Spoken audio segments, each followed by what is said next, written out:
Halo guys, kembali bersama saya di L Movie.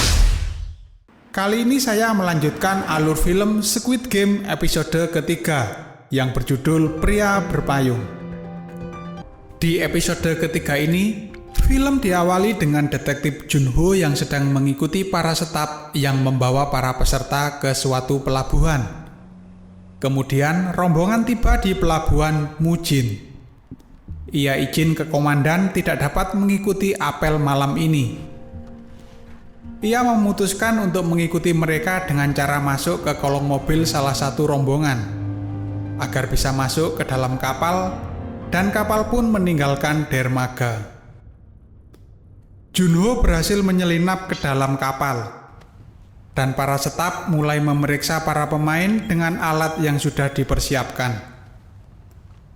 Para staf mengambil data diri dari pemain, dan Junho yang berpura-pura pingsan juga tak luput dari pemeriksaan. Kemudian ia pun melumpuhkannya.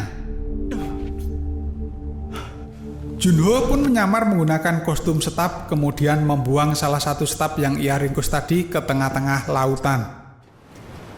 Saat membuangnya, ia hampir ketahuan oleh staf yang lainnya, dan ia pun beralasan sedang mabuk laut. Junho lalu diperintahkan untuk melanjutkan tugas-tugasnya.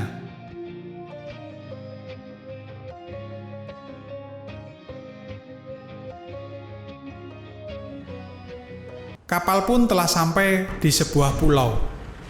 Mobil pengangkut akhirnya tiba di tempat permainan. Semua peserta dibawa ke sebuah ruangan yang sangat besar. Di sana, para staf mengganti pakaian pemain serta menyita semua barang yang dibawa.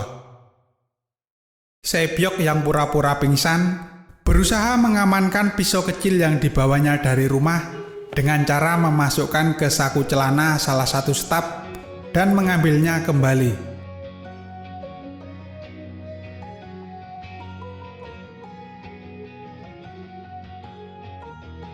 Kakek Ilnam terjaga dari bangunnya. Samar-samar ia melihat Ki-hun. Mereka pun berbincang santai, begitu juga dengan peserta yang lain. Ki-hun juga melihat Miryeon kembali ke arena permainan. Begitu juga dengan Sang-woo. Kemudian Ali datang menghampiri mereka dan mengucapkan terima kasih kepada Sang-woo atas bantuannya kemarin. Atas saran Ki-hun, mereka akhirnya memutuskan membuat tim. Kakek Ilnam menjadi anggota terakhir yang bergabung dengan tim mereka. Deoksu juga tak ketinggalan.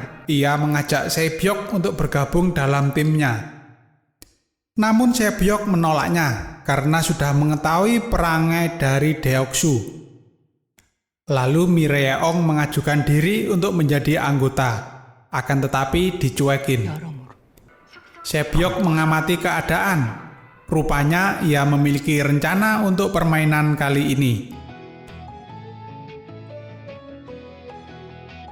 Kemudian di tempat lain salah satu staf melaporkan kepada frontman perihal jumlah peserta yang bergabung dan berkurang menjadi 187 orang. Frontman memerintahkan untuk terus mengawasi peserta yang tidak kembali. Waktu terus berlalu dan mereka dibagikan jatah makanan satu persatu. Di tengah acara makan mereka berdiskusi tentang permainan apa yang akan dijalani di game kali ini. Kemudian kita diperlihatkan para staf yang mulai memasuki kamarnya masing-masing.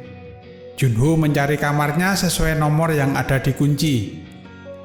Staf yang lain memperhatikan dengan curiga karena Junho seperti kebingungan. Kemudian ia masuk ke kamarnya, mengamati keadaan. Akhirnya ia tahu peraturan kerja dari staf. Antara lain, selalu pakai topeng saat di luar ruangan. Dilarang bicara dan keluar ruangan tanpa izin. Saat malam, Miryeon marah karena tidak diizinkan oleh staf ke toilet. Staf yang lain datang, juga tak mengizinkannya. Kemudian, Miryeon mengancam akan buang air di lantai. Barulah ia diizinkan masuk ke toilet. Kemudian Sebyok datang dan pergi ke toilet bersama Miryeon. Di dalam toilet, Miryeon menghabiskan waktunya dengan merokok, sedangkan Sebyok mencari petunjuk tentang permainan yang akan dihadapi. Sebyok masuk ke lubang ventilasi. Ia melihat para staf sedang membuat adonan gulali.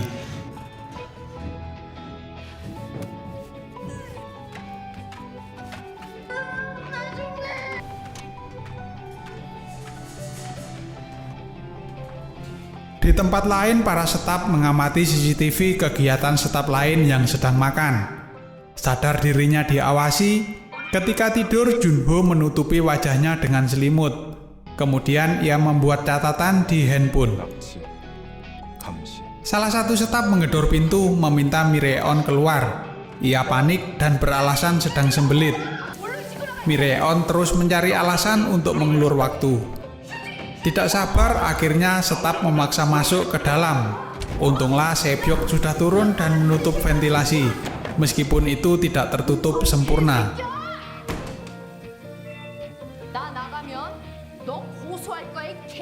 Lalu mereka kembali ke tempatnya. Dan pagi pun tiba. Para peserta dikumpulkan di tengah untuk menerima jatah makan pagi. Peringatan pun mulai terdengar dan permainan kedua pun akan dimulai.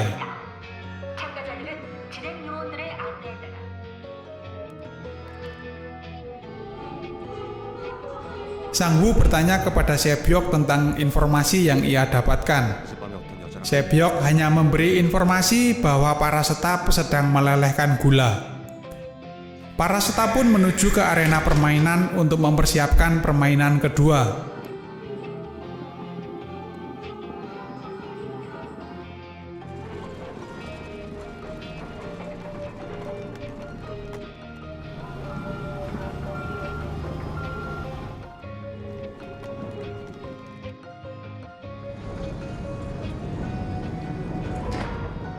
Para peserta dikumpulkan di playground. Sang Woo kemudian menganalisa apa yang disampaikan oleh Sebyok. Ia mengingat masa kecilnya ketika membeli gulali.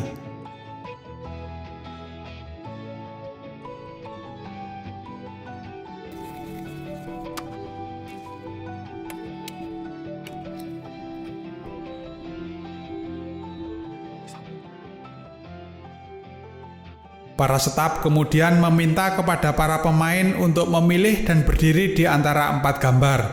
Ada lingkaran, segitiga, bintang, dan juga payung. Sang Woo meminta kepada mereka untuk berpencar. Ali memilih lingkaran, Ki-hun memilih payung, sedangkan kakek Ilnam memilih bintang. Sedangkan Sang Woo sendiri memilih segitiga. Peserta kemudian diminta mengambil wadah yang ada di depannya, dan perkiraan Sang Woo benar, isinya adalah gulali. Sementara salah satu peserta sudah menerima bocoran apa yang harus dipilih pada permainan kedua ini. Pilihannya sama dengan Sang Woo, yaitu segitiga. Peserta diminta memotong gulali sesuai dengan bentuk yang dipilih dengan menggunakan jarum dalam waktu 10 menit. Peserta dinyatakan lulus jika berhasil menyelesaikan dalam waktu tersebut. Ki-hun tampak kecewa dengan pilihannya, di mana bentuk payung memiliki tingkat kesulitan yang lebih tinggi. Dan 10 menit dihitung mundur dari sekarang. Para peserta mulai mengerjakan sesuai dengan perintah panitia.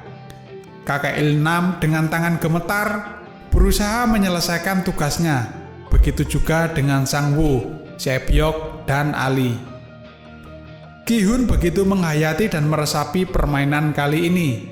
Dengan keringat yang terus menetes, ia mencoba menyelesaikannya. Dengan diperhatikan salah satu staf dengan senjata di tangan, ia semakin panik. Satu peserta tidak sengaja mematahkan salah satu sisi dari gulali, yang mengakibatkan ia dieliminasi dengan cara didor. Waktu kurang sekitar 7 menit lagi. Satu persatu peserta mulai tereliminasi. Mireon bermain sedikit curang dengan cara memanaskan jarum dengan api, sehingga lebih mudah untuk memisahkannya. Beberapa peserta mulai berhasil menyelesaikan dan pergi meninggalkan arena permainan. Begitu juga Ali dan Sebyok. Mireon juga tak ketinggalan, ia sudah selesai menyelesaikan tugasnya. Junho yang menyamar ditegur oleh staf lain. Ia diminta melakukan tugasnya, yaitu memindahkan peserta yang tereliminasi. Kemudian ia diminta tinggal di tempat begitu permainan selesai. Ada sesuatu yang ingin dibicarakan. Mireon yang berhasil melemparkan koreknya kepada Deoksu, dan ia pun mulai melakukan seperti yang dilakukan Mireon.